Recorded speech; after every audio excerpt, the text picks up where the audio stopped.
પરમાર અને અમે આવી ચૂક્યા છીએ કચ્છ ભંજન દેવના દર્શન કરવા માટે।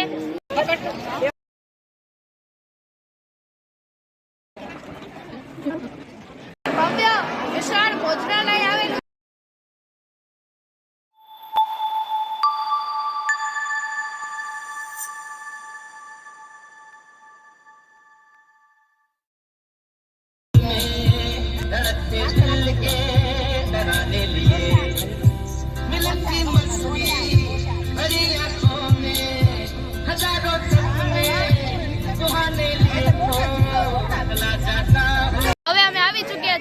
किंग ऑफ सारंगपुर એટલે કે બજરંગબલીની દિવ્ય અને વિશાળ ઊંચી પ્રતિમા જોવા માટે જે અહીંથી 7 કિલોમીટર આપણે દૂર હોઈએ તોય પણ દેખાય એટલી ઊંચી અને વિશાળ પ્રતિમા અહીં આવેલી છે।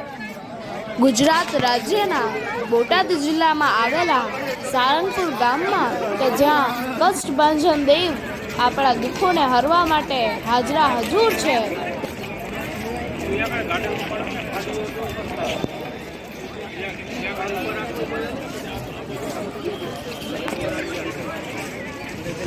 बजरंगबली कण कण में विष्णु बसे जन जन में श्री राम।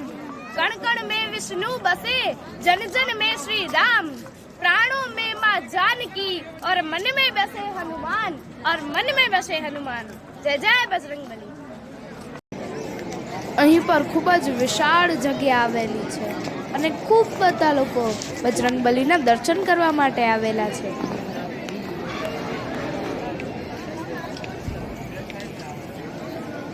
અહીં પર ખૂબ જ મોટું પ્રસાદાલય પણ આવેલું છે કે જ્યાં તમે બજરંગબલીનો પ્રસાદ ગ્રહણ કરી શકો છો।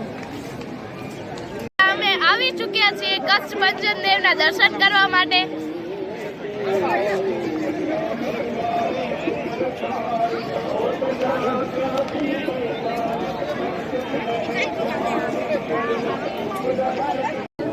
શનિવાર હોવાથી માનવ મહેરામણ બજરંગબલીના દર્શન કરવા માટે ઉમટી આવ્યું છે।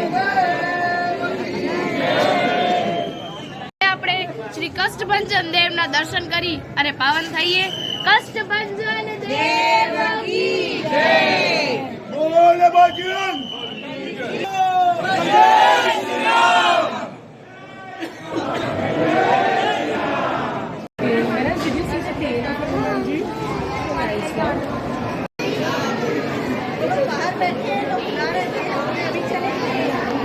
સ્વર્ગમાં પણ સુખ ના મળે તેવું સુખ છે તારા ધામમાં। સ્વર્ગમાં પણ સુખ ના મળે તેવું સુખ છે તારા ધામમાં। મુસીબત ભલે ગમે તે હોય પણ સમાધાન છે તારા નામમાં। કષ્ટભંજન દેવ કી જય। તો હવે આપણે જઈ રહ્યા છીએ વસ્તુઓ ખરીદવા માટે, તો ચાલો જઈએ।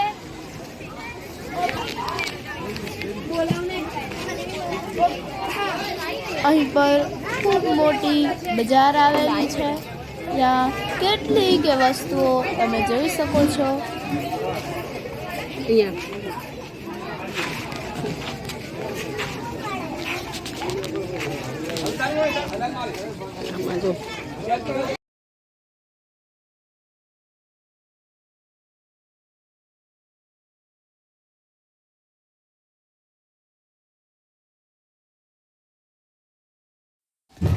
અહીં રહેવા માટેની વ્યવસ્થા કેવી છે તે આપણે જોઈ લઈએ અને જાણી લઈએ।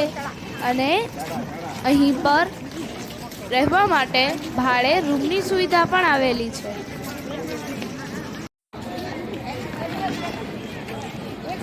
અહીં પર ખૂબ ઓછા રેન્ટમાં આપના રહેવા માટે સારી સુવિધા મળી રહે છે। પર રાત્રિ રોકાણ માટે ખૂબ જ સુંદર જગ્યા આવેલી છે। તો આજની રાત અમે શ્રી હનુમાન દાદાના સાનિધ્યમાં વિતાવશું।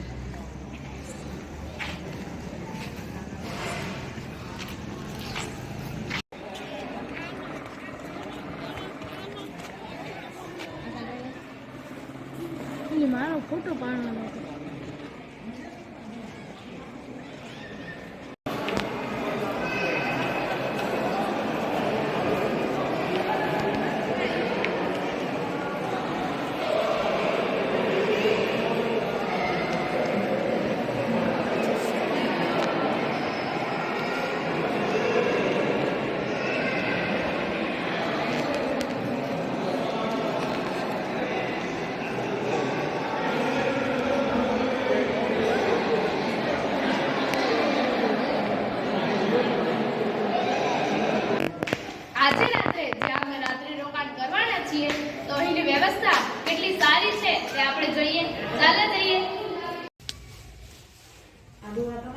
અહીં પર 4 બેડની સુવિધા ઉપલબ્ધ છે. બહુ ઝંખો આવેલો.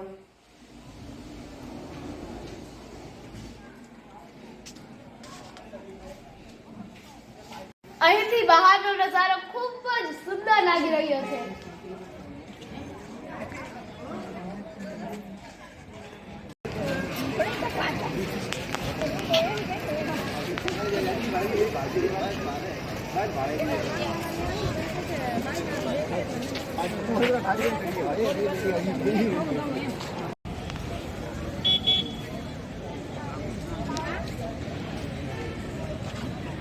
ચાલો તો હવે આપણે ભોજનાલય તરફ આગળ વધીએ. ભવ્ય વિશાળ ભોજનાલય આવેલું છે, જ્યાં આપણે ભોજન કરવા માટે જઈ રહ્યા છીએ.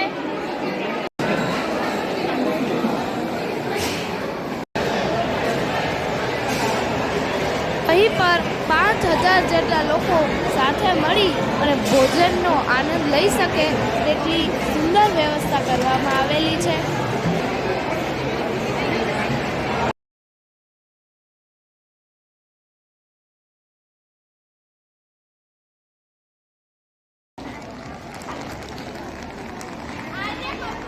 હવે અમે સારંગપુરથી ઘરે પાછા જઈ રહ્યા છીએ.